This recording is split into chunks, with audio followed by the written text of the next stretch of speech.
नमस्कार। जैसे कि हम कल आप लोगों से प्रॉमिस किए थे कि क्रियात्मक समूह और समान सूत्र का पार्ट 2 लेकर के आएंगे, तो आज हम पार्ट 2 लेकर के आप लोगों के बीच हाजिर हैं। आइए देर न करते हुए देखें जरा क्या क्या छूट गया था। चलिए आते हैं। सबसे पहला है स्टर। समान सूत्र RCOOR। इस चीज़ को हम लोग ऐसा लिख सकते हैं RCOOR।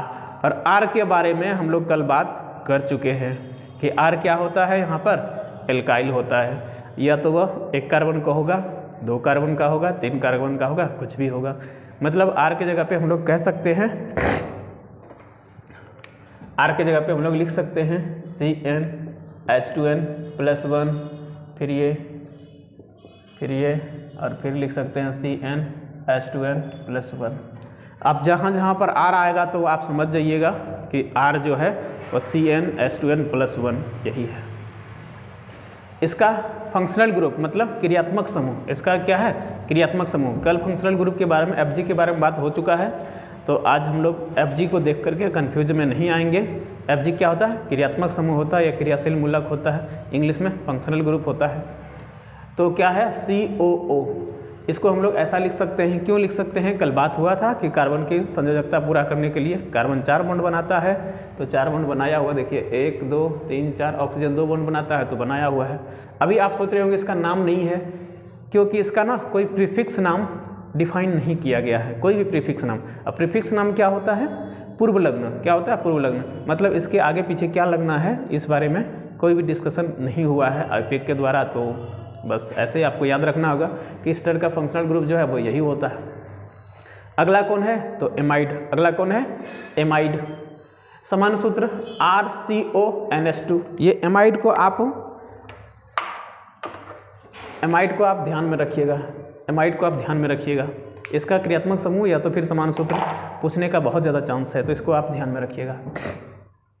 अब इस RCONH2 को हम लोग लिख सकते हैं RCONHH लिख सकते हैं।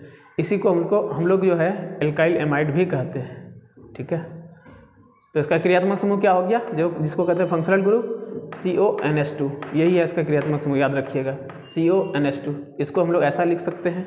अब बात हो चुकी है कि जब CO रहता है तो हम लोग ऐसा लिखते हैं NH2, मतलब ऐसे। इसका नाम क्या होगा, तो कार्बोनिल एमीन। क्या नाम हो जाएगा इसका, कार्बोनिल एमीन नाम हो जाएगा। अगला कौन है, अगला है एसिड क्लोराइड। अगला है एसिड क्लोराइड। समान सूत्र RCOCl। इसी को हम लोग लिखेंगे तो ऐसा लिख सकते हैं RCO और Cl। R क्या है तो बात हो चुकी है, R हम लोग क्या कहेंगे CnH2n+1। R मतलब एल्काइल होता है।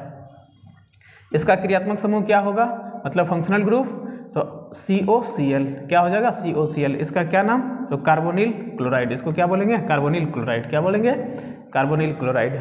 अगला कौन है, एल्काइल साइनाइड। समान सूत्र क्या है, तो RCN। समान सूत्र क्या होता है, RCN होता है। और RCN को हम लोग ऐसा भी लिख सकते हैं, आप चाहें तो इसको हम लोग ऐसा भी लिख सकते हैं RCN। ये फिर वही बात हो गया, कार्बन की वैलेंसी पूरा हो रहा है, हाँ कार्बन की संयोजकता पूरा हो रहा है। कार्बन 4 बॉन्ड बनाता है, 3 बॉन्ड इधर से 1 बॉन्ड, 4 बॉन्ड। नाइट्रोजन 3 बॉन्ड बनाता है, देखो 3 बॉन्ड बनाया हुआ है, तो आप इसको ऐसा भी लिख सकते हैं। इसका समान सूत्र क्या हो जाएगा, FG फंक्शनल ग्रुप CN, जिसको हम लोग साइनाइड कहते हैं, साइनाइड कहते हैं। अब CN को हम लोग ऐसा लिख सकते हैं, इस जगह जो बता रहे हैं ऐसा हम लोग लिख सकते हैं, तो यहाँ पे हम लोग वैसा भी लिख लेते। तो CN को हम लोग क्या कहते हैं, साइनाइड। और साइनाइड के बारे में आप लोगों के पास जब पढ़ाए थे बताए भी थे कि साइनाइड जो है एक जहरीला है, जिसको कि हम लोग मात्र और मात्र स्मेल कर लेने से जाने जा सकती है। अगला है एनहाइड्राइड। अगला कौन है, एनहाइड्राइड। समान सूत्र RCOO, फिर CO और फिर R। तो इसका हाँ, इस वाले को हम लोग लिख सकते हैं कैसा, इस वाले को हम लोग ऐसा भी लिख सकते हैं, जरा देख लीजिए। इस वाले को हम लोग इस तरह से लिख सकते हैं RCOOCOR। और R के बारे में तो आप लोग भली भांति परिचित हैं, जानते हैं, तो R भैया यही है एनहाइड्राइड का। एनहाइड्राइड का समान सूत्र क्या होगा, तो ये बात सॉरी समान सूत्र नहीं, क्या फंक्शनल ग्रुप क्या होगा, तो ये, और फंक्शनल ग्रुप को हम लोग ऐसा भी लिख सकते हैं। और अगेन दोबारा फिर से कहना चाहेंगे कि इसके बारे में प्रीफिक्स का कोई जानकारी नहीं दिया गया है, तो बस आपको याद रखना होगा कि एनहाइड्राइड का जो है क्रियात्मक समूह क्या होता है, तो COO फिर CO, ये याद रखिएगा। और ये वाला भी आप थोड़ा सा ध्यान में दीजिएगा। तो उम्मीद करते हैं आज भी कुछ न कुछ सीखने को मिला होगा। तो अगर आपको मेरे इस वीडियो से कुछ सीखने को मिला तो मेरा इस वीडियो को लाइक करें, मेरे चैनल को सब्सक्राइब करें और अपना बहुत सारा प्यार दें। शेयर भी करेंगे तो और भी अच्छा लगेगा। धन्यवाद।